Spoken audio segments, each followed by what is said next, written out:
नमस्ते।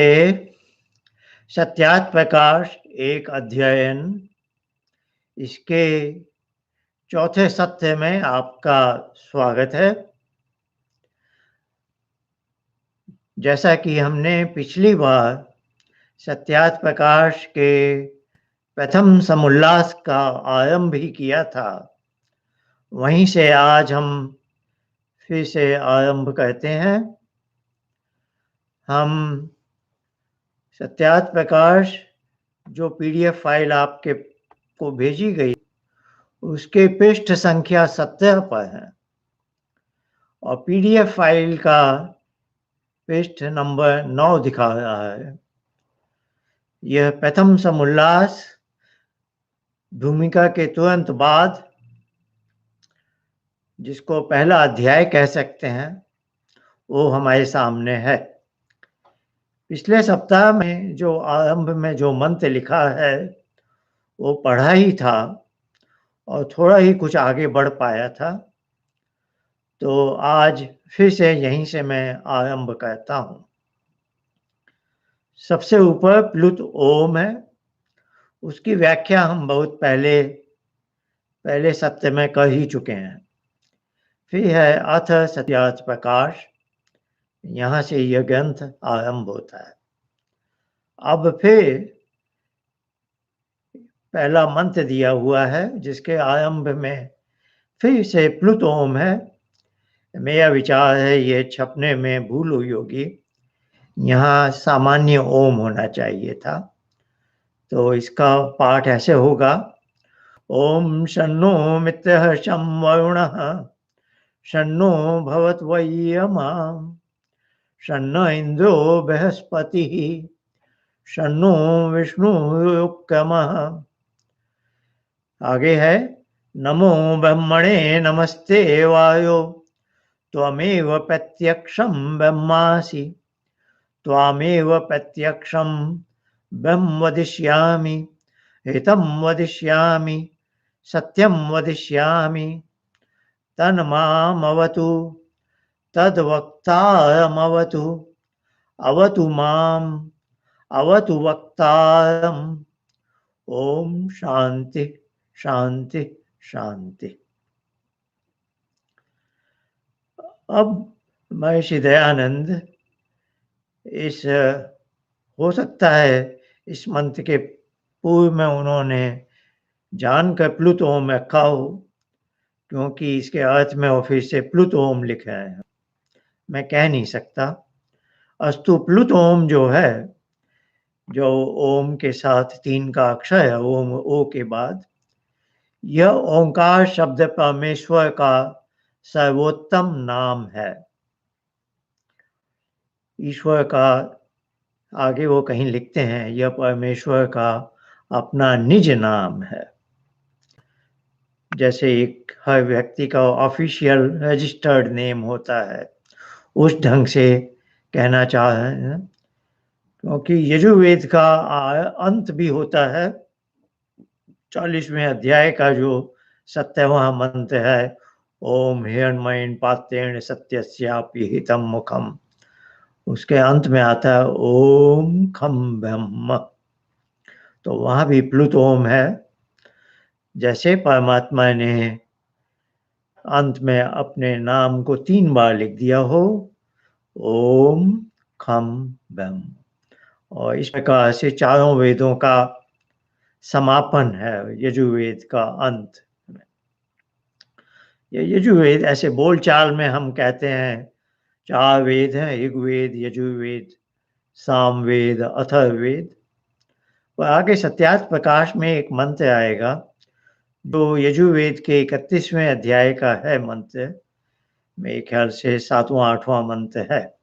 तस्मात् यज्ञात् सर्वभूते सर्वभूत यज्ञ सामानी जज्ञे, ऐसे करके है। अभी वह मंत्र मुझे पूरा याद नहीं है, पर उसमें जो चारों वेदों का क्रम है वह ऋग्वेद, सामवेद, अथर्ववेद और यजुर्वेद, इस ढंग से चारों वेदों का नाम वहाँ उपस्थित हुआ है। तो उस प्रमाण को देखते हुए यह गलत नहीं है कहना कि असल में 4 वेदों का क्रम ऋग्वेद, सामवेद, अथर्ववेद और यजुर्वेद के ढंग से किया जाना चाहिए। अब ये जो मंत्र आएगा तब मैं इसके बारे में विस्तार से कुछ कहना चाहूँगा कि ऋग्वेद के साथ सामवेद क्यों जोड़ा गया और फिर अथर्ववेद के साथ यजुर्वेद क्यों जोड़ा गया। अस्तु यहाँ मेरे कहने का आशय यह है कि 4 वेदों का क्रम यदि ऋग्वेद, सामवेद, अथर्ववेद और यजुर्वेद है तो यजुर्वेद अंतिम चौथा वेद और इसका समापन है ओम खम ब्रह्म। वह जैसे परमात्मा के हस्ताक्षर हो, जो ओम प्लुत वाला ओम उनका सर्वोत्तम अपना नाम है। आगे लिखते हैं महर्षि दयानंद, क्योंकि इसमें जो अ, उ और मकार, म के साथ हलंत है, 3 अक्षर मिलकर एक ओम समुदाय हुआ है। इस एक नाम से परमेश्वर के बहुत नाम आते हैं, जैसे आकाश से विराट, अग्नि और विश्व आदि, उकार से हिरण्यगर्भ, वायु और तेजस आदि, मकार से ईश्वर, आदित्य और प्रज्ञादि नामों का वाचक और ग्राहक है। वाचक से मतलब है कि एक वस्तु है, जैसे गाय एक प्राणी है, पशु है, और गाय जो शब्द है यह उसका वाचक है। तो गाय एक प्राणी है और उसका वाचक, उसको रेफर करने के लिए एक शब्द है गाय, संस्कृत में गौ। तो वाचक और वाच्य, वाच्य अर्थात जो वस्तु है, गाय पशु, और वाचक मतलब जिस शब्द के द्वारा वो जाना जाता है। तो इस वाक्य में महर्षि दयानंद ने जो अनेक नाम गिनाए हैं वो सब ईश्वर के वाचक हैं और ईश्वर उनका वाच्य है। और इसी को दोबारा उन्होंने कहा ग्राहक हैं, अर्थात इन शब्दों के द्वारा ईश्वर का ग्रहण किया जाना चाहिए। तो ये सारे शब्द ईश्वर के ग्राहक हैं और इन शब्दों के द्वारा किसका ग्रहण किया जाए? ईश्वर का। मैंने कहा उनकी भाषा पर संस्कृत का बहुत अधिक प्रभाव है। ये सामान्य हिंदी में ये इस तरह के शब्द आते नहीं हैं, इसलिए मैं रुक रुक कर आपको जहाँ आवश्यक समझता हूँ थोड़ा बहुत बताता हूँ कि ये सारे नाम ईश्वर के वाचक और ग्राहक हैं। उसका ऐसा ही, आगे लिखते हैं, उसका ऐसा ही वेदादि सत्य शास्त्रों में स्पष्ट व्याख्यान किया है कि प्रकरणानुकूल ये सब नाम परमेश्वर ही के हैं। फिर वह कहना चाहे वेद आदि सत्य शास्त्र, जो भी हमारे शास्त्रों की एक श्रृंखला है, जो वेदानुकूल शास्त्रों की श्रृंखला है, उसका उन्होंने संकेत दिया सत्य शास्त्र। उसमें ऐसा व्याख्यान किया गया है, ऐसा बताया गया है कि ये सब नाम प्रकरणानुकूल, यदि वैसा ही प्रकरण हो, यदि वैसा ही कॉन्टेक्स्ट हो, यदि प्रकरण वैसा नहीं है तो दूसरे नाम भी, जैसे वायु का नाम एयर भी है, जो वायु बहता है ना। यहाँ पर वायु ईश्वर का भी नाम बताया, लेकिन वायु शब्द से हमें इस हवा का भी ग्रहण होता है ना। तो जैसा प्रकरण है वैसा, तो वेद आदि सत्य शास्त्रों में जब ईश्वर का प्रकरण आता है तो इन नामों से ईश्वर का ग्रहण किया जाना चाहिए, वे ऐसा कह रहे हैं। यहाँ मैं थोड़ा व्याख्या करना चाहता हूँ। ये 3 का जो क्रम है, ओम में जो 3 अक्षर हैं अ, उ और मकार, इसके बारे में मैंने हल्का सा संकेत दिया था पिछली बार कि ये 3 का जो कहें तिक है, तिगड्डा है, ट्रायड है, जो भी आप कह लीजिए, इसका वेद और वैदिक दर्शन में बहुत प्रयोग होता है। ये आपको जगह-जगह मिलेगा, इसलिए मैं इसके बारे में आपको थोड़ा बताना चाहता हूँ। और उससे आपको समझ में आएगा कि अकाल में यानी अम के अंतर्गत विराट, अग्नि और विश्व ये नाम कैसे आ गए। ईश्वर में उकार से हिरण्यगर्भ, वायु और तेजस आदि, मकार से ईश्वर, आदित्य और प्राज्ञादि। ये कैसे होता है, ये मैं थोड़ा आपको संक्षेप में जितनी मेरी समझ है वैसा बताना चाहता हूँ। यह जो सृष्टि है जिसको ईश्वर ने बनाया है, इसमें ईश्वर की विशेष 3 उनके क्रम हैं। सृष्टि की उत्पत्ति यानी सृष्टि को बनाना, जन्म देना। फिर है स्थिति, उसको सस्टेन करना, उसको चलाना। अभी सृष्टि लगभग पूरी बन चुकी है। पृथ्वी और सूर्य अपने-अपने ढंग से हमारी सेवा करते हैं, प्राणी मात्र की। और विभिन्न जलवायु का अलग-अलग विशेष मौसम का परिवर्तन हम देखते हैं।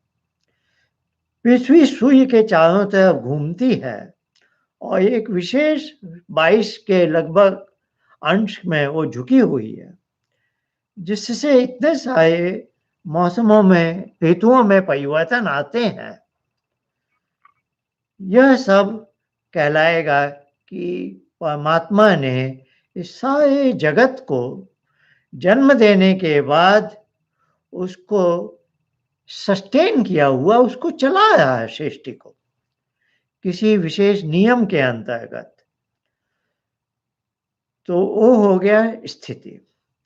इसके बाद परमात्मा का एक और काम है प्रलय, यानी सृष्टि को जिन परमाणुओं से उसने बनाया, वापस कभी ऐसा समय आएगा करोड़ों वर्ष के बाद संभवतः, ये सारी सृष्टि के परमाणु वापस वहां से जहां से आए थे, जिसको प्रकृति कहते हैं, जो प्रकृति की मूल अवस्था है, उसको वेद में स्वधा, माया अनेक नामों से बताया गया है, प्रकृति भी कहते हैं उसको।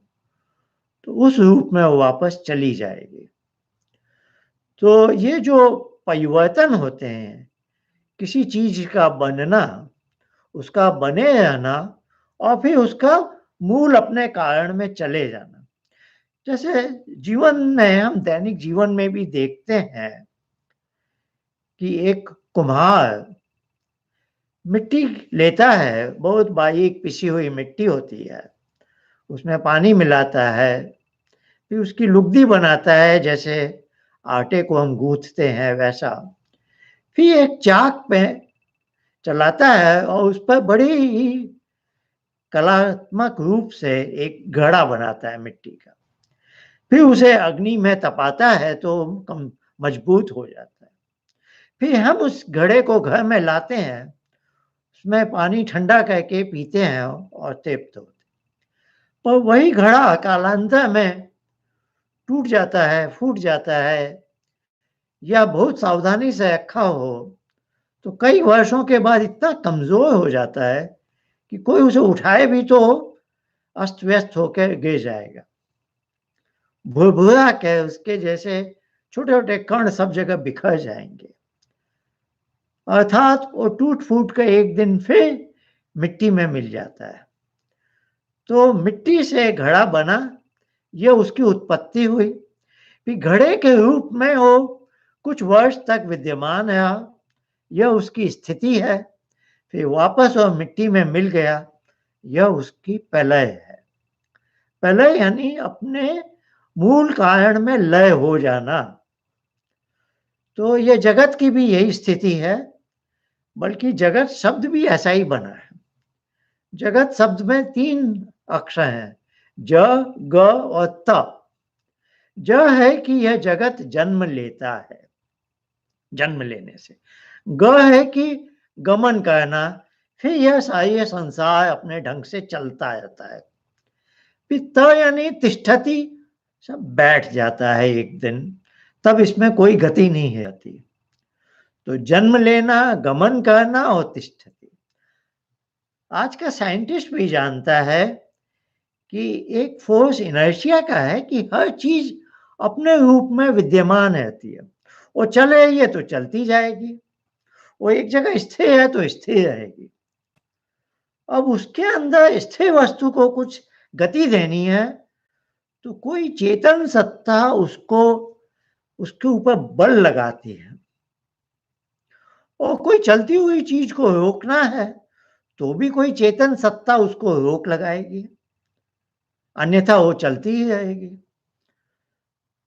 तो ये तो आज हम साइंस के ढंग से भी मानते हैं, डायनामिक्स में और स्टैटिक्स में जो रिजिड बॉडीज होती हैं, इसको न्यूटोनियन लॉज ऑफ मैकेनिक्स बोलते हैं, कि एक फोर्स लगाना पड़ता है किसी वस्तु की स्थिति को बदलने के लिए, और वह फोर्स लगाने में अंत में एक, जैसे मेरे घर में एक मेज है, यदि मैं उसे बल लगा के हिलाऊं नहीं तो वो हिलेगी नहीं, वो अपनी जगह पर ही पड़ी रहेगी। तो ये जो बड़े बड़े ग्रह उपग्रह और जो दूसरी चीजें इस सृष्टि में जिसको हम मनुष्य नहीं हिलाते डुलाते, उसके पीछे हम कहते हैं कि वह परमेश्वर है जो इसको हिलाता डुलाता है। तो सारे परिवर्तन, तो उत्पत्ति से स्थिति में आना परिवर्तन है, परिणाम है, इसको परिणाम ही बोलते हैं। प्रकृति अपने आप में त्रिगुणात्मक है, सत्व रजस तमस गुण वाली है, इस त्रिगुणात्मक कहते हैं कि यह परिणामी है, इसमें परिणाम आते रहते हैं, और यह परिणाम का नियामक है वह परमात्मा। तो परमात्मा का मैं ये आ उ और म, ये जो तीन अक्षर हैं, इनके पीछे यह रहस्य आपको समझाना चाह रहा था कि इनका क्रम है उत्पत्ति, स्थिति और प्रलय से, जिसका द्योतक है ज ग और म, ज ग और त। इसीलिए इस सृष्टि को जगत कहते हैं। ईशावास्यमिदं सर्वं यत्किंच जगत्याम जगत, ये यजुर्वेद के 40वें अध्याय का पहला मंत्र है, और यजुर्वेद का 40वां अध्याय ही ईशोपनिषद के रूप में जाना जाता है, क्योंकि उसका पहला शब्द ईशावास्यमिदं सर्वं यत्किंच जगत्याम जगत। तो इस सृष्टि को जगत कहा गया है क्योंकि यह जन्म लेता है, उत्पत्ति, गमन करता है इसकी स्थिति, और फिर यह बैठ जाता है तिष्ठति, इसकी प्रलय हो जाती है, यह वापस अपने मूल कारणों में चला जाता है। तो यह इसके लिए भी एक ऐसा अक्षर है जैसे कि कुछ उत्पन्न हो रहा है, हम जब कंठ से बोलते हैं तो उ जैसे ये बना रहता है। म तो ओष्ठ वर्ण है जहाँ मुंह बंद हो जाता है, तो यह तो पहले का द्योतक है ही, समाप्ति का द्योतक है। अ उ म ज ग त, उत्पत्ति स्थिति प्रलय। तो ये एक तरह का टेबुलेशन है, हमारे पुराने वैदिक ऋषियों ने कैसे न जाने कैसे सोचकर कि ओम में ये सब है, वे सब ये सब जान लेते थे, पता नहीं कैसे जान लेते थे। फिर ईश्वर की जितने नाम उन्होंने देखे उन सबको जैसे टेबुलेट कर दिया, आकाश से विराट, अग्नि और विश्वास।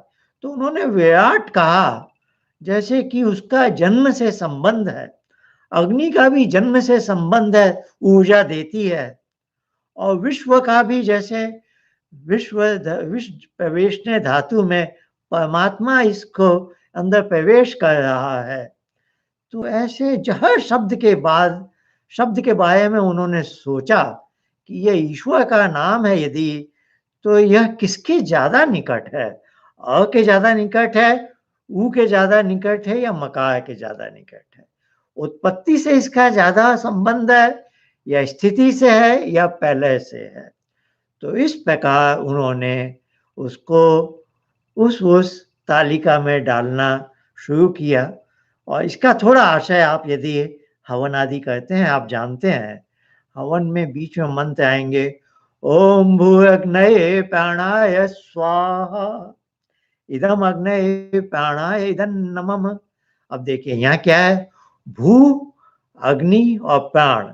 अब ये जो तालिका का पहली तालिका है ना, अ वाली, इसमें हमने अभी महर्षि दयानंद ने अग्नि लिखा। अब अग्नि के साथ क्या क्या जोड़ा गया उस मंत्र में, भू और प्राण। अब यहाँ आएगा भू, भूअ, भूअ वायवे अपानाय स्वाहा। तो वायु तो यहाँ जोड़ा हुआ है महर्षि दयानंद ने उकार से। अब उस मंत्र में क्या हिंट मिला हमें, भूअ भी यहाँ लिखा जा सकता है। और इधर प्राण था तो इधर अपान लिख सकते हैं, भूअ वायवे अपानाय स्वाहा स्वयादित्याय व्यानाय स्वाहा।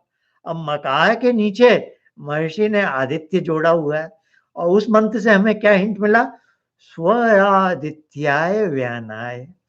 स्व भी हम जोड़ सकते हैं और व्यान भी जोड़ सकते हैं, है ना। तो भू, भुव, स्व, ये तीन जो महाव्याहतियां हैं गायत्री मंत्र के आगे हम लगाते हैं, वो भी इस जगत अ उ म के साथ मेल खाती हैं।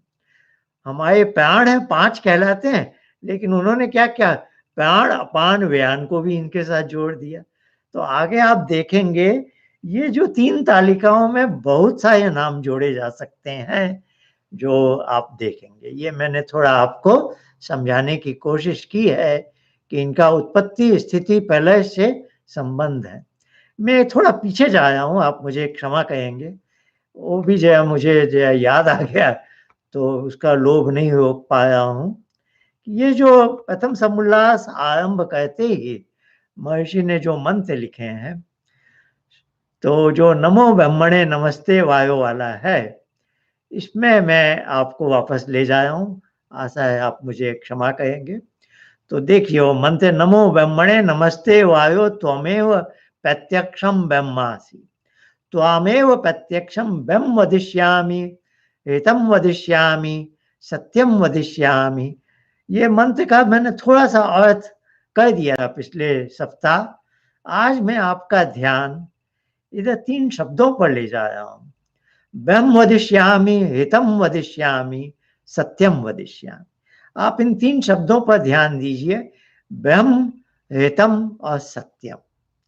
अब मैं आपको फिर जो मेरा पहला सत्य था, जब मैं सत्यार्थ प्रकाश शीर्षक पर अपना थोड़ा विचार व्यक्त कर रहा था, मैं वहां ले जाना चाहता हूं। उस समय मैंने आपको ऋग्वेद के उस मंत्र का संदर्भ दिया था, हितं सत्यंचा विद्यात् तपस्। आज मुझे इस मंत्र में वैसा ही संदर्भ बल्कि और भी पुष्ट रूप से दिख रहा है। आपके पेश पर ध्यान दीजिए, ब्रह्म, हितम, सत्यम, ये 3 शब्द हैं। तो सत्यम का अर्थ मैंने कहा, यह जो जगत है, जो दृश्य जगत है, इसको सत्य बोलते हैं। इसको जो सृष्टि चला रहा है, वो कोई नियम है, कुछ प्रिंसिपल्स हैं, उसको रितम बोलते हैं। सत्य के पीछे रितम है। साइंटिस्ट यही कहते हैं। साइंटिस्ट सत्य जगत को देखते हुए उसके रितम की खोज करते हैं। जैसे उन्होंने देखा कि यह सौर मंडल है, पृथ्वी सूर्य के चारों तरफ घूम रही है और अपनी एक्सिस के चारों तरफ भी स्पिनिंग हो रही है उसकी। तो उन्होंने लॉ ऑफ ग्रेविटेशन खोज लिया, गुरुत्वाकर्षण का नियम।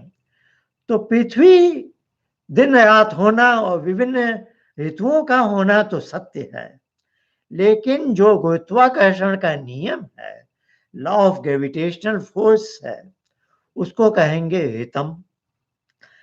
अब साइंटिस्ट, आज का साइंटिस्ट, ये थोड़ा दुर्भाग्य हमारा कि वहीं जाकर रुक जाता है। उसने लॉ ऑफ ग्रेविटेशन खोज लिया, वो इसको कहता है this is natural law. Nature ने दे दिया, जैसे कि नेचर एक उन्होंने शब्द बना लिया है। पर वैदिक साइंटिस्ट थोड़ा अलग था। वैदिक साइंटिस्ट का सोचना था कि पृथ्वी और सूर्य मिलकर थोड़े ही बैठेंगे, चलो हम ये गुरुत्वाकर्षण के नियम के अनुसार हम काम करेंगे, ये तो जड़ पदार्थ है। तो कोई एक चेतन सत्ता है जो नियामक है, जिसने यह नियम बनाया है, और उसके पास ऐसी शक्ति है कि सूर्य और पृथ्वी को उस नियमों के अनुसार व्यवहार करना पड़ता है, उसका शासन चलता है। प्रशिशम आता है ना मंत्रों में, तो वो जो सत्ता है वो है ब्रह्म। तो देखिए, आप इसको कैसे भी चाहें तो देख लीजिए, सत्य के पीछे हितम, हितम हित के पीछे ब्रह्म, या ब्रह्म ने नियम बनाए हित, और फिर उस नियमों के अनुसार इस दृश्यमान जगत को बनाया सत्य। तो सत्य जगत से, सत्य जगत के पीछे के जो अर्थ है उनको जानना, वो हुआ सत्यार्थ प्रकाश। तो महर्षि दयानंद ने इस ग्रंथ का नाम जब सत्यार्थ प्रकाश रखा, तो उन्होंने कहा कि हम केवल यह दृश्य सत्य जगत पर ही विचार नहीं करेंगे, सत्य के पीछे के जो नियम है हित, और उसका बनाने वाला जो ब्रह्म है, उस सब पर विचार करेंगे। और यही इस मंत्र में उन्होंने ऐसी प्रतिज्ञा की है कि मैं वही बोलूंगा जो ब्रह्म के अनुकूल है, जो हित नियमों के अनुकूल है, और जो इस सत्य जगत में, दैनिक जगत में देखा जाता है, उसी के सत्य ही बोलूंगा। तद तत् माम अवतु, तद वक्ता। तो ये बातें मैं बोल चुका हूं आपको। आइए आज हम आगे चलते हैं। हमने सत्यार्थ प्रकाश शीर्षक पर एक बार फिर पुनः विचार किया, ब्रह्म हित और सत्य की श्रृंखला को देखते हुए, और ओम में जो 3 अक्षर हैं अ उ म, उसको जगत की उत्पत्ति स्थिति प्रलय के अनुसार 3 तालिकाओं में जो नाम रखने की वैदिक प्राचीन ऋषियों की जो परंपरा थी, उसको थोड़ा समझा। और अब हम आगे बढ़ते हैं।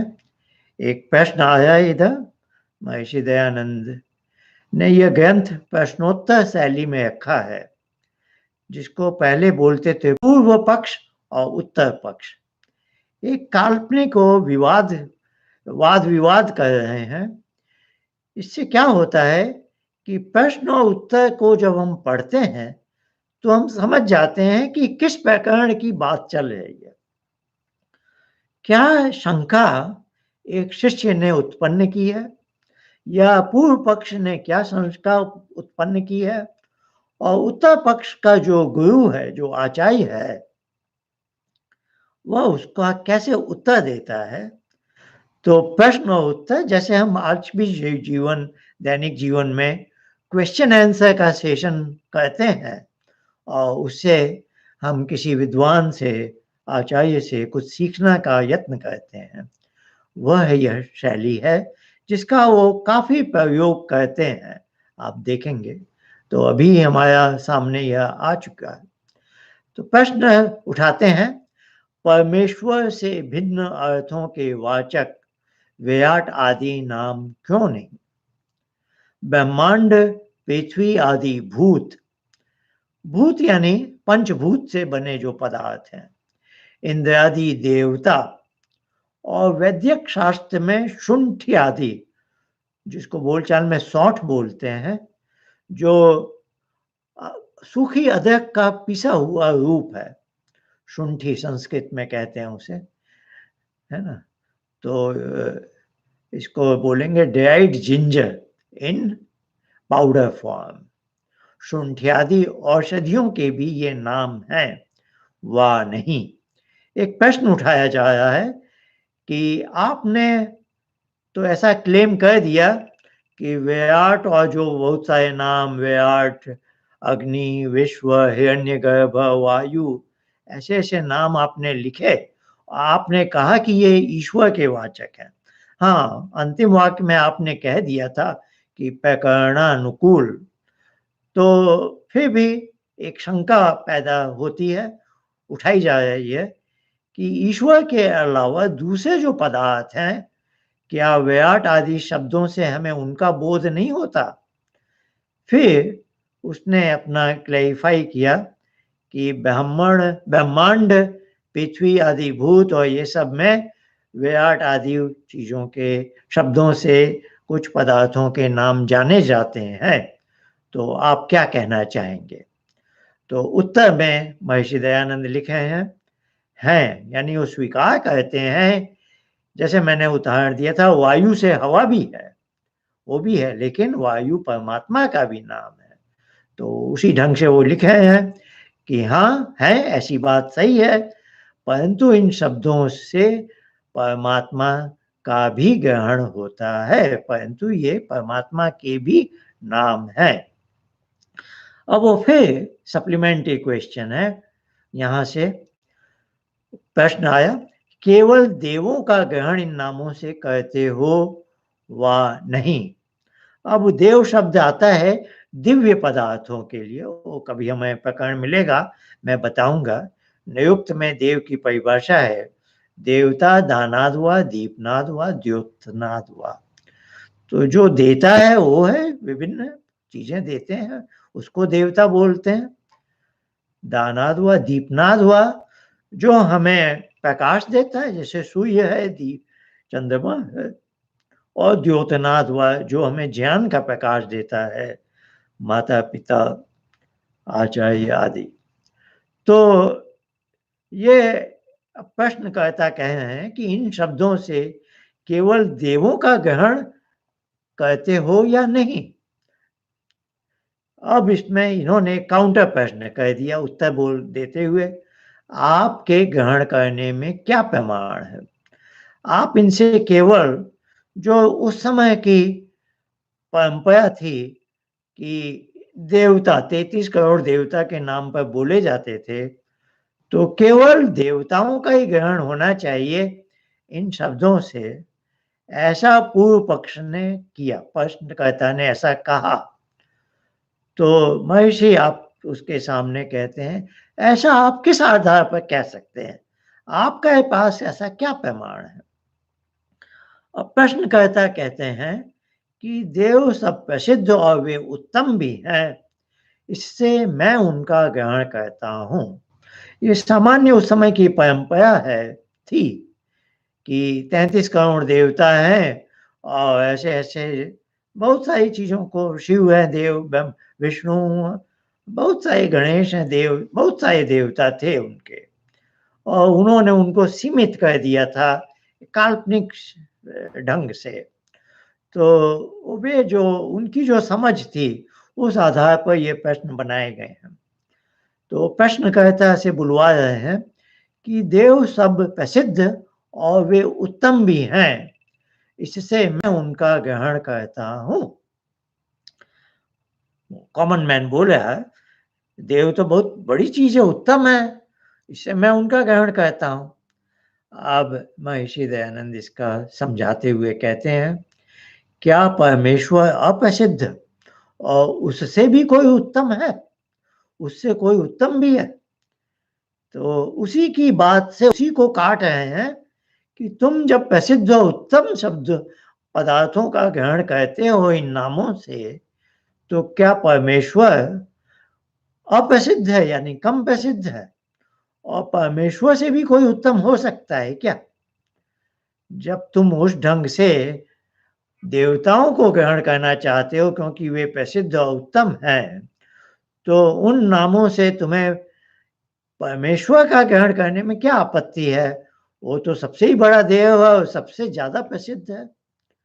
तो उसको समझाने का यत्न कर रहे हैं कि जिस ढंग से तुम सोच रहे हो, उस ढंग से डेड एंड में क्यों जाते हो, और अपने आगे और खुले दिमाग से आगे भी सोचो।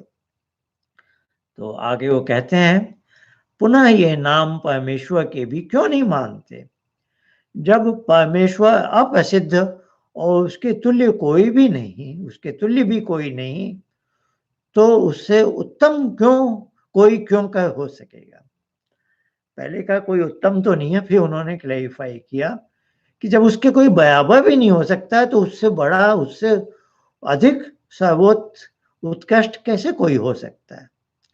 आगे लिखते हैं, इससे आपका यह कहना सत्य नहीं, क्योंकि आपके इस कहने में बहुत से दोष भी आते हैं। जैसे उपस्थितम, फिर वो एक कोई संस्कृत का वचन प्रस्तुत कर रहे हैं।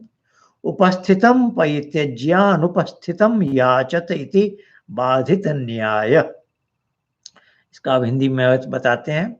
किसी ने किसी के लिए भोजन का पदार्थ रख के कहा कि आप भोजन कीजिए, और वह जो उसको छोड़ के अप्राप्त भोजन के लिए जहां तहां भ्रमण करे, उसको बुद्धिमान न जानना चाहिए, क्योंकि वह उपस्थित नाम समीप प्राप्त हुए पदार्थ को छोड़ के अनुपस्थित अर्थात अप्राप्त पदार्थ की प्राप्ति के लिए श्रम करता है।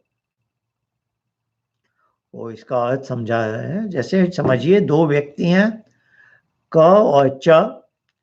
क ने च को खाने के लिए निमंत्रण दिया, बुलाया, बैठाया और एक थाली भोजन की उसके सामने रख दी। अब ये जो संस्कृत का वचन था उसमें है, जैसे कि यह व्यक्ति च है, इसके सामने परोसी हुई थाली है, इसे भूख लगी है तो चुपचाप उसे खा लेना चाहिए और धन्यवाद देना चाहिए।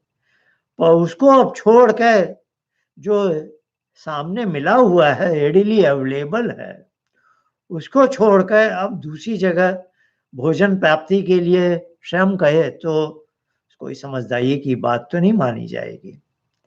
तो वैसे ही वो पुरानी अपने बात को कहना चाह रहे हैं कि उन शब्दों से जब पक्का है कि ईश्वर बड़ा देव है, अधिक प्रसिद्ध है, उसका तो बोध होना ही चाहिए।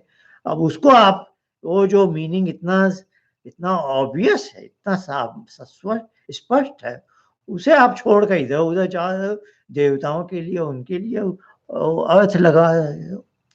तो यह उन्होंने एक, इसको कहते हैं दृष्टांत देकर समझाना। आगे हम पढ़ते हैं। क्योंकि आप उन विराट आदि नामों के जो प्रसिद्ध प्रमाण सिद्ध परमेश्वर और ब्रह्मांडादि उपस्थित अर्थों का परित्याग करके संभव और अनुपस्थित देवादि के ग्रहण में श्रम करते हैं, इसमें कोई भी प्रमाण व युक्ति नहीं है। जो आप ऐसा कहें कि जहां जिसका प्रकरण है वहां उसी का ग्रहण करना योग्य है। जैसे किसी ने किसी से कहा कि हे भृत्य त्वम सेंधवम आनय। अब एक संस्कृत का छोटा सा वाक्य लिखे हैं, किंतु अब मैं आपको समझाना चाह रहा हूं कि महर्षि दयानंद ने एक दृष्टांत दे दिया है, अब वो दूसरा दृष्टांत देने वाले हैं। तो आप समझ जाइए, पहला दृष्टांत इसलिए था कि जो सामने स्पष्ट दिख रहा है, आपके सामने एक थाली परोसी हुई है, उसको न लेकर एक कपोल कल्पना में जाकर एक दूसरी थाली को, भोजन की थाली के लिए श्रम करना कोई समझदारी नहीं है। तो यहाँ क्या है, जो सामने परोसी हुई थाली है वो उसका हुआ कि अग्नि विराट आदि शब्दों से जो ईश्वर का बोध होता है, ज्ञान होता है, यह तो सब स्पष्ट है, क्योंकि वो सबसे बड़े देवता हैं। ईश्वर तो महादेव है और सबसे ज्यादा प्रसिद्ध है, उससे बड़ा कौन है। अब वो परोसी हुई थाली है, और जो कल्पना वाले देव हैं, जो त्रिशूल लेकर कैलाश पर्वत पर शिव बैठा हुआ है, वो किसी ने देखा भी नहीं है, उसकी आप कल्पना करने लग जाओ, जैसे कि शिव शब्द से उसका बोध हो रहा है, जो कि है ही नहीं अपनी जगह पर, तो वो गलत है। ये एक दृष्टांत दिया। अब महर्षि दयानंद ने लिखा था कि इन शब्दों से, विराट आदि शब्दों से प्रकरण के अनुकूल ईश्वर का बोध होता है। यदि कोई दूसरा प्रकरण हो तो विराट से दूसरा शब्द भी, दूसरा अर्थ भी निकलेगा, है ना। वही पुरुष अध्याय से, यजुर्वेद का 31वां अध्याय से मैंने जो ऋग्वेद, सामवेद, अथर्ववेद और यजुर्वेद वाली बात की, उसी में यह आता है, ततो विराट अजायत। विराट यानी इस विश्व ने जन्म लिया, सृष्टि ने जन्म लिया। तो उस मंत्र का भी थोड़े आगे वो उल्लेख करेंगे महर्षि दयानंद। अब वहां पर विराट इस सृष्टि जगत का नाम है, क्योंकि विराट जगत जन्म ले रहा है, ईश्वर थोड़ी जन्म लेता है। तो जहां जन्म लेने का प्रकरण है तो विराट का अर्थ ईश्वर नहीं हो सकता। विराट का अर्थ यह सृष्टि जगत है जिसका जन्म हुआ है ना। तो अब ये हमें समझाना चाह रहे हैं कि इन शब्दों के अर्थ ईश्वर के लिए भी है और दूसरी चीजों के लिए भी हो सकते हैं, जैसा जिसका प्रकरण हो। अब प्रकरण वाली बात को भी एक दृष्टांत से समझा रहे हैं। ये दृष्टांत संख्या 2 है, क्रमांक 2, दृष्टांत नंबर 2। इसमें एक स्वामी ने अपने सेवक से कहा, हे भृत्य, भृत्य यानी सेवक, त्वम सैंधवम आनय, तुम सैंधव लाओ। आने माने लाओ। अब संस्कृत में सैंधव शब्द के 2 अर्थ हैं। एक तो है घोड़ा, दूसरा है सैंधव यानी नमक। सेंधा नमक बोलते हैं ना बोलचाल में, सेंधा नमक सैंधव से बना है। तो अब ये समझा रहे हैं, आगे हम महर्षि दयानंद का पढ़ते हैं। उन्होंने, जैसे किसी ने किसी से कहा कि हे भृत्य त्वम सैंधवम आनय, अर्थात इसका हिंदी में अनुवाद किया, तू सैंधव को ले आ। तब उसको समय, उसको यानी उस सेवक को समय अर्थात प्रकरण का विचार करना अवश्य है। उसको देखना चाहिए क्या कॉन्टेक्स्ट है, क्योंकि सैंधव नाम 2 पदार्थों का है, एक घोड़े और दूसरा लवण का। संस्कृत में लवण यानी नमक, कॉमन सॉल्ट जो बोलते हैं। तो सैंधव शब्द के 2 अर्थ हैं, नमक और घोड़ा। तो अब कहें जो स्वस्वामी का, स्वस्वामी यानी जो उस सेवक के लिए देखें, सेवक के रेफरेंस में जो उसके स्वामी का, तो उसके स्वामी के लिए बदल लिखा उन्होंने जो स्वस्वामी। ये संस्कृत का इनका पुट है तो इसलिए मुझे बताना पड़ता है। जो सेवक के स्वामी का गमन समय हो, यानी जाने की कहीं उसकी इच्छा हो, तो घोड़े, और भोजन का समय हो, भोजन का काल हो, तो लवण को ले आना उचित है। और जो गमन समय में लवण ले आए और भोजन समय में घोड़े को लावे, तो उसका स्वामी उस पर क्रुद्ध होकर, क्रुद्ध यानी क्रोधित होकर गुस्से में कहेगा कि तू निर्बुद्धि पुरुष है, तुम्हें बुद्धि नहीं है। गमन समय में लवण और भोजन काल में घोड़े के लाने का क्या प्रयोजन था?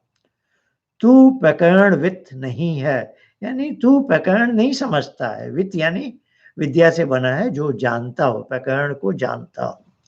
तू प्रकरण वित्त नहीं है, नहीं तो जिस समय में जिसको लाना चाहिए था उसी को लाता। तो जो तुझको प्रकरण का विचार करना आवश्यक था वह तूने नहीं किया, इससे तू मूर्ख है, मेरे पास से चला जा। तो ये एक लंबा एक उन्होंने एक लघु कथा सी बना दी है कि एक स्वामी ने सैंधव आनय कहा। अब ये कल्पना है उनकी कि संस्कृत में सेवक से कहा, और संस्कृत थोड़ी भी, वो भी संस्कृत जानता होगा कि सैंधव में घोड़ा भी है और नमक भी है, पर उसने गलत प्रकरण में गलत अर्थ लगा तो यह स्वामी को पसंद नहीं आएगा और उसे कहेगा जाओ, यू आर फायर्ड। तो ये बता रहे हैं कि शब्द के अनेक अर्थ होते हैं और उसका प्रकरण के अनुसार अर्थ किया जाना चाहिए। तो विराट शब्द का प्रकरण के जैसा होगा तो ईश्वर, और प्रकरण दूसरा है तो उसका अर्थ ब्रह्मांड भी हो जाएगा। तो आगे लिखते हैं, इससे क्या सिद्ध हुआ कि जहां जिसका ग्रहण करना उचित हो वहां उसी अर्थ का ग्रहण करना चाहिए। तो ऐसा ही हम और आप सब लोगों को मानना और करना भी चाहिए। तो यहाँ इन्होंने अपनी 2 बातें बता दी कि हाँ, ईश्वर के जो नामों का मैंने उल्लेख किया है वो ईश्वर के लिए भी होते हैं और दूसरे पदार्थों के लिए भी होते हैं, और जैसा जैसा प्रकरण है वैसा वैसा बात। अब जो मंत्र लिखे थे पहले अध्याय के शुरू में, अब यहाँ कहे अर्थ मंत्रार्थ, अब उन मंत्रों का अर्थ देना चाहे। तो सबसे पहले ओम का अर्थ है, तो इसका उल्लेख मैंने भी अभी थोड़ी देर पहले किया था प्लूतोम की, जब मैंने बात की यजुर्वेद के 40वें अध्याय का 17वां मंत्र है। इसका समापन ही है ओम खम ब्रह्म, यहाँ प्लूतोम है। तो ऐसे ये कई अशुद्धियां हैं सत्यार्थ प्रकाश में। तो चलिए जैसा भी आगे बढ़ते हैं। तो एक तो उन्होंने ये रेफरेंस दिया, देखिए वेदों में ऐसे ऐसे प्रकरणों में ओम आदि परमेश्वर के नाम हैं। अब वो सपोर्टिंग रेफरेंस ला रहे हैं जहाँ ओम का वाच्य यानी परमेश्वर है। अब दूसरा ला रहे हैं, पहला लाए यजुर्वेद से, तो ये महर्षि की शैली है, वो सबसे ज़्यादा महत्व वेद को देते हैं, फिर उपनिषद आदि को, फिर दूसरे ग्रंथों को आप देखेंगे। तो सबसे पहला रेफरेंस उन्होंने यजुर्वेद को दिया, अब छांदोग्य उपनिषद से ला रहे हैं, और 2, 3, 4 ये आगे के 3 रेफरेंस उपनिषदों से हैं, छांदोग्य, मांडुक्य और कठ उपनिषद। इसके बाद मनुस्मृति से भी 2 श्लोक लाते हैं ऐसे। आइए दूसरा देखते हैं, ओम इत्येतद् अक्षयम उद्गीतम उपासीत, ये इसका अर्थ बताएंगे अभी थोड़े आगे। तीसरा लाते हैं, ओम इत्येतद् अक्षयम इदं सर्वं तस्योप व्याख्यानम। फिर चौथा कठोपनिषद से है, सर्वे वेदा यत् पदमामनन्ति तपांसि सर्वाणि च यद् वदन्ति यदिच्छन्तो ब्रह्मचर्यं चयन्ति तत्ते पदम संग्रहेण ब्रवीमि ओम इत्येतत्। फिर मनुस्मृति के 2 श्लोक हैं, प्रशासितायं सर्वेषामणीयं सम्मरणोऽपि रुक्माभं स्वप्नधिगम्यं विद्यात्तं पुरुषं परमम्। एतमग्निं वदन्त्येके मनुमन्ये प्रजापतिम् इंद्रमेके पये प्राणम पये ब्रह्म शाश्वतम्। अब एक है कैवल्य उपनिषद। अब स ब्रह्मा स विष्णु, अब उनके विभिन्न नाम आए हैं, स रुद्र स शिव सो अक्षय स परम स्वयाट स इंद्रस्य कालाग्निस् चंद्रमा। अभी था ओम के बारे में था 1, 2, 3, 4, 5, 6 रेफरेंस। अब परमात्मा के विभिन्न नामों का संकलन है। तो यहाँ पर पहले केवल्य उपनिषद का ये है, फिर ऋग्वेद का एक प्रसिद्ध मंत्र है जो एकम सद्विप्या बहुधा वदन्ति, ये बोलचाल में भी भारत में बहुत सुनने को आता है। तो ये 8वां मैं पढ़ रहा हूँ, ऋग्वेद का पहला मंडल 164 सूत्र 46वां मंत्र। ओम इंद्रम मित्रम वरुणमग्नि आहुरथो दिव्यस्य सुपर्णो गरुत्मान एकम सद्विप्या बहुधा वदन्ति अग्निम यमम मातयश्वानमाहु। बहुत सारे नाम ईश्वर के लिख दिए हैं।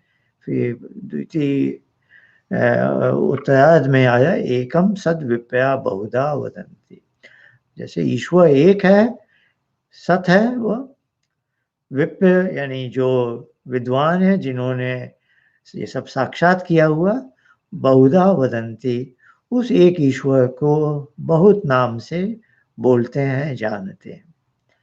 फिर यजुर्वेद के 13वें अध्याय का 18वां मंत्र है, यहाँ क्रमांक 9 है उसका, भूयसी भूमियसी अदित्यसी विश्वदाया विश्वस्य भुवनस्य धरती पृथ्वीं यच्छ पृथ्वीं दमहत् पृथ्वीं मा हिंसी।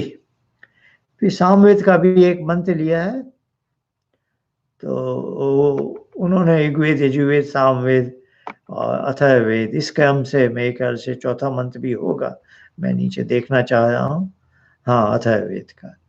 तो महर्षि चारों वेद से एक एक मंत्र लाके प्रस्तुत कर रहे हैं जहाँ परमात्मा के अनेक नाम हो।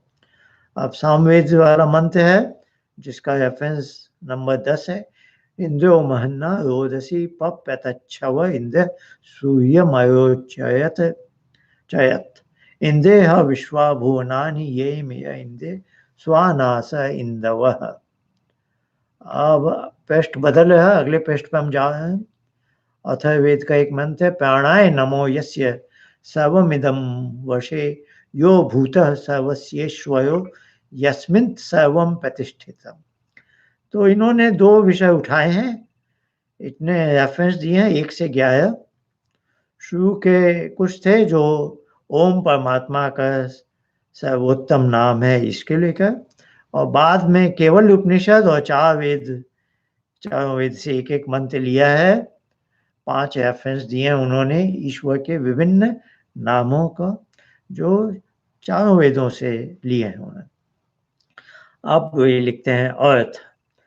यहाँ इन प्रमाणों के लिखने में तात्पर्य यही है कि जो ऐसे ऐसे प्रमाणों में ओंकार आदि नामों से परमात्मा का ग्रहण होता है, लिखा है, तथा परमेश्वर का कोई भी नाम अनर्थक नहीं, जैसे लोक में दैदी आदि के धनपति आदि नाम होते हैं। इससे यह सिद्ध हुआ कि कहीं गौड़िक, कहीं कार्मिक और कहीं स्वाभाविक अर्थों के वाचक हैं। तो इसमें 2 बातें उन्होंने कही हैं कि ओंकार आदि नामों से परमात्मा का ग्रहण होता है, फिर परमात्मा का कोई भी नाम अनर्थक नहीं है। यहाँ वो कहना चाह रहे हैं कि परमात्मा के जो जितने भी नाम हैं, उन नाम एक शब्द है, उसका भी एक अर्थ है जो परमात्मा से कुछ ढंग से मेल खाता है। और इस संसार में तो हम कई बार नाम ऐसा देखते हैं और व्यक्ति के गुण उससे मेल नहीं खाते। तो उन्होंने एक उदाहरण दे दिया कि लोक में यानी दुनिया में दैदी आदि के धनपति आदि नाम, एक व्यक्ति है जिसका नाम है धनपति, वह है बेचारा बहुत दैर्ध्य गरीब आदमी। एक आदमी है उसका नाम है नयन सुख, लेकिन वो अंधा है, उसको आंखों का सुख कहाँ मिला, अंधा है, नाम है नयन सुख। तो नाम का जो अर्थ है और व्यक्ति के जो गुण आदि हैं उनसे वो मेल नहीं खाया। लेकिन परमात्मा के जो वेदादि सत्य शास्त्रों में जितने भी नाम हैं वो सार्थक नाम है और वो परमात्मा से मेल खाते हैं। अब वो जो सार्थक हैं तो उसका मेल किस ढंग से, तो इन्होंने यहाँ 3 शब्द लिए हैं, गुण, कर्म और स्वभाव। ईश्वर के कुछ गुण हैं, जैसे वो दयालु है, वो कर्म है उसके, वो सृष्टि करता है, और उसके कुछ स्वभाव है, सच्चिदानंद स्वरूप है, स्वभाव से वो आनंद में है। तो गुण, कर्म और जो स्वभाव है उसको जो दिखाते हैं, उसको जो रिफ्लेक्ट करते हैं, वैसे शब्द सार्थक शब्द है। तो ये जो अंत में उन्होंने ये कहा, गुण से गौणिक बन गया, कर्म से कार्मिक और स्वभाव से स्वाभाविक।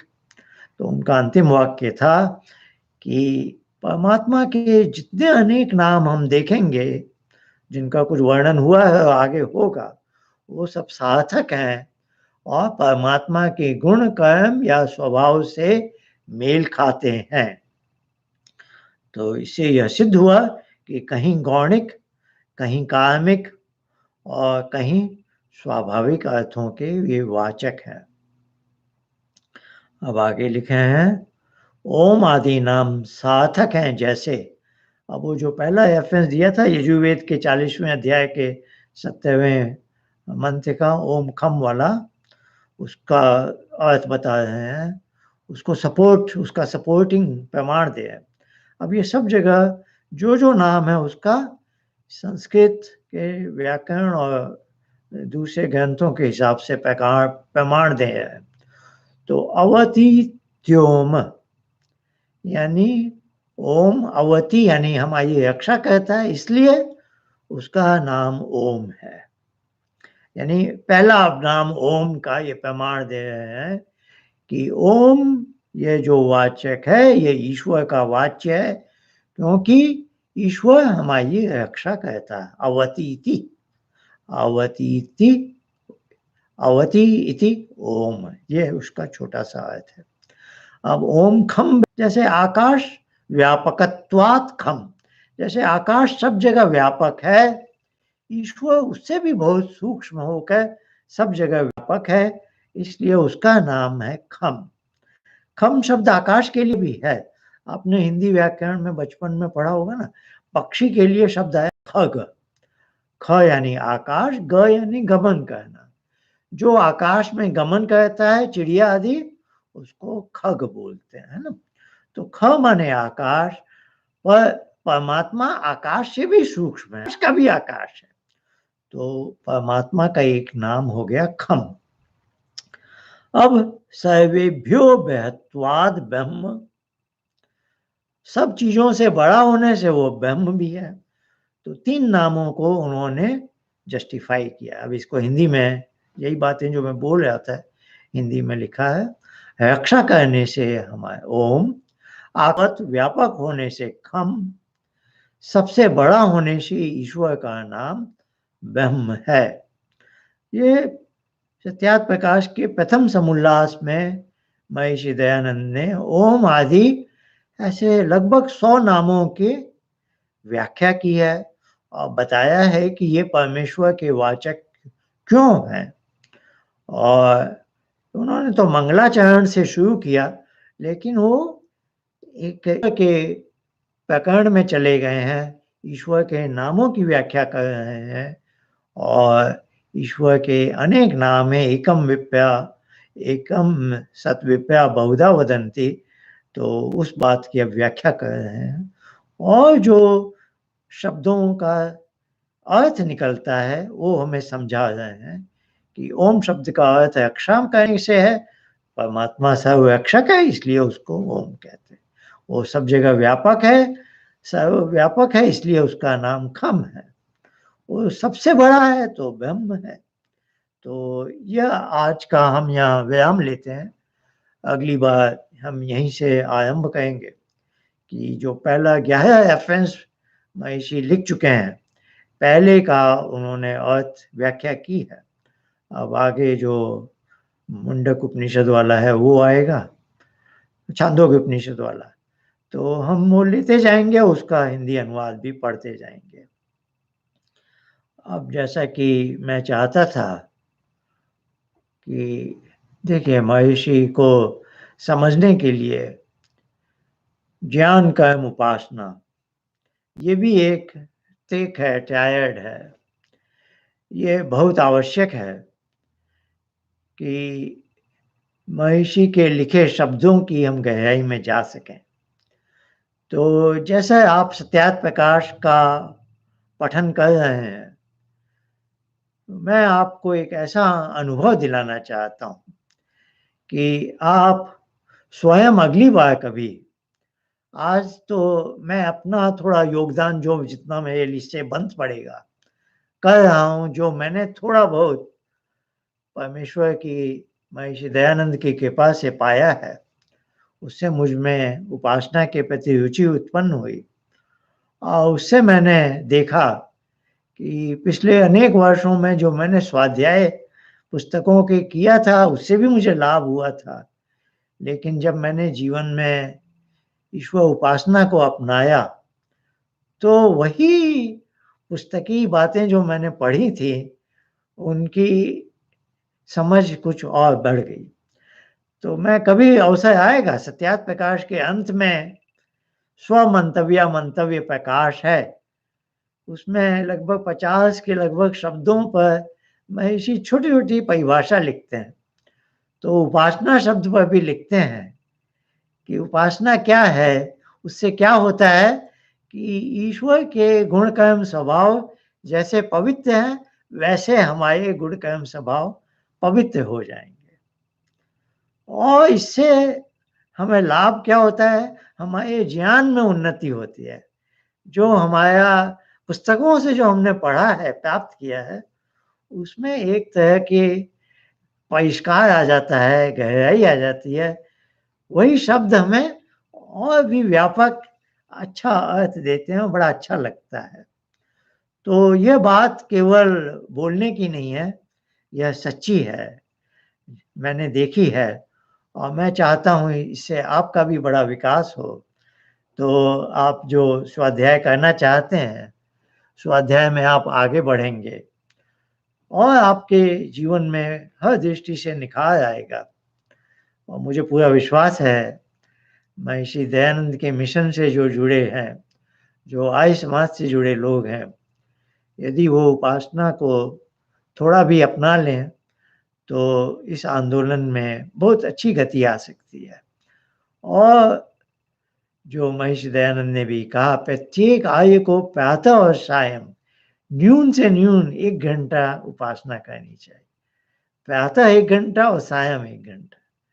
तो अभी हम तो इतना मैं जोर नहीं दे रहा आपका, मैं चाहता हूँ आप इस पर प्रतिदिन 10-15 मिनट 20 मिनट लगाएं। तो इसकी पद्धति बहुत आसान है। हम अपने मन को एकदम शांत करना चाहते हैं। उपासना का सबसे अच्छा ग्रंथ माना जाता है पतंजलि का योग दर्शन, और योग की परिभाषा है चित्त की, योगश चित्त वृत्ति निरोध। चित्त में जो भी हलचल हो रही है उसको कम डाउन, कम करना, एकदम जितनी कम हो जाए उतना अच्छा है। जितना आप चित्त को शांत कर दिए हैं उतना आप चित्त से अलग हो गए, और जितना आप चित्त से अलग हो गए उतना आप परमेश्वर के निकट आ गए। तो अंत में क्या है, एकदम 100% चित्त से अलग होना और 100% परमात्मा प्रभु की गोद में चले जाना, पूरी उपासना होगी।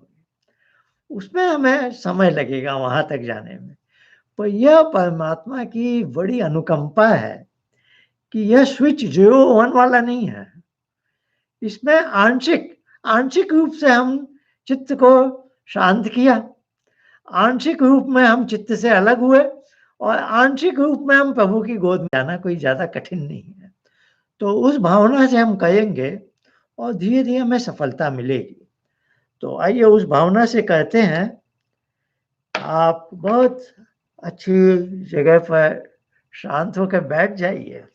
मैं भी कुर्सी पर बैठा हूं, लेकिन मैंने पालती लगा ली है। इसको सुखासन बोलते हैं।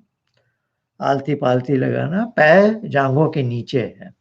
पैर आप जांघों के ऊपर लाएंगे तो पद्मासन हो जाएगा, नीचे है तो सुखासन है। जैसे भी आपको अच्छा है वैसे बैठ गए। और मैं जिस कुर्सी पर हूँ उसके पीछे पीठ भी है, तो मैंने उसका सहारा भी ले लिया है। और थोड़ी कोशिश है कि मैं थोड़ा सीधा हो जाऊं। और मैं चाहता हूँ 10-15 मिनट में, ज़्यादा समय नहीं लेने वाला। तो मैं अपने फ़ोन पर एक तरह का टाइमर है, अलार्म जैसा बजेगा, तो 12 मिनट का अलार्म लगाया हूँ। 12 मिनट का, 1-2 मिनट में कुछ बातें बोलूँगा, फिर 10 मिनट का ये मैंने चालू भी कर दिया। 12 मिनट का अलार्म लगा के चालू कर दिया है। और आइए हम मिलकर ध्यान में जाते हैं। ध्यान है ध्यानम निर्विषयम मनः, मन में कोई विषय ना हो। और ध्यान अच्छा हो गया तो मैं अपने चित्त की सारी वृत्तियां कम हो जाएंगी, और फिर उतना ही मैं परमेश्वर की गोद में। तो बहुत सीधा हम बता रहे हैं इसका तरीका। 3 बार वो प्लुत ओम बोलेंगे। सामान्य ओम है ओम, प्लुत ओम है जब नाभि से वह आवाज आए ओम। 3 बार बोलेंगे, क्रमशः उसका वॉल्यूम कम होता जाएगा। इसको बोलते हैं वाचिक, उपांशु और मानसिक। ठीक है, पहली बार बोला ओम, फिर बोलेंगे ओम, फिर तो एकदम ही ओम।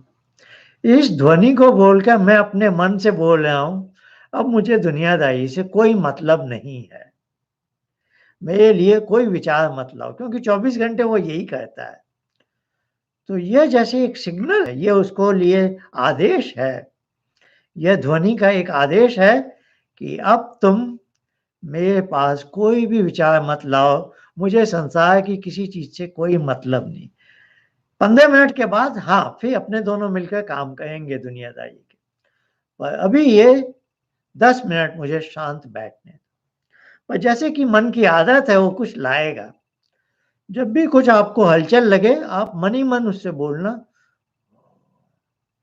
ओ। इससे आप उसको ट्यूनिंग कर रहे हैं, उसका प्रशिक्षण कर रहे हैं, उसको ट्रेनिंग दे रहे हैं। क्योंकि इतने साल तक हम खाली बैठते ही नहीं थे, कुछ ना कुछ सोचते ही रहते थे, मल्टीटास्किंग होती थी, हमेशा अपने को व्यस्त रखते थे, हम समझते थे हम बहुत स्मार्ट हैं। पर आज मैं एक नई विधा में खोज करना प्रभु की गोद में जाना चाहता हूँ। तो अपने मन को कहा उस रास्ते में इतना संकीर्ण है, सकया है, मैं अकेला ही जा सकता हूँ, तुम्हें नहीं ले जा सकता। तुम बाहर बैठो, शांत होकर बैठ जाओ, ताकि मैं तुमसे वियुक्त होकर, तुमसे अलग होकर मैं जा सकूं। तुम हलचल करोगे तो तुम्हारे साथ मैं बंधा हुआ होऊंगा, फिर मैं जा ही नहीं पाऊंगा। इस तरह से ओम कह के हम उसे समझा रहे हैं। और एक दिन ऐसा आएगा कि आपने कहा ओम और आप एकदम विचार शून्य हो जाएंगे, है ना? आप रोज ये अभ्यास करते रहिए। तो हम 3 बार बोलकर, कुछ भी हो मन ही में बोला, फिर थोड़ा देर शांत, फिर कुछ हलचल है, फिर ओम। तो ये आपका एक आदेश वाला शब्द है और उसको आप समझाना चाह रहे हैं कि जब मैं ये बोलूं तुम शांत। आइए हम शुरू करते हैं।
थैंक यू, बहुत धन्यवाद आपको। अब हम अगले सप्ताह मिलेंगे सत्यार्थ प्रकाश एक अध्ययन में, 5वें सत्य में। धन्यवाद फिर से आपको।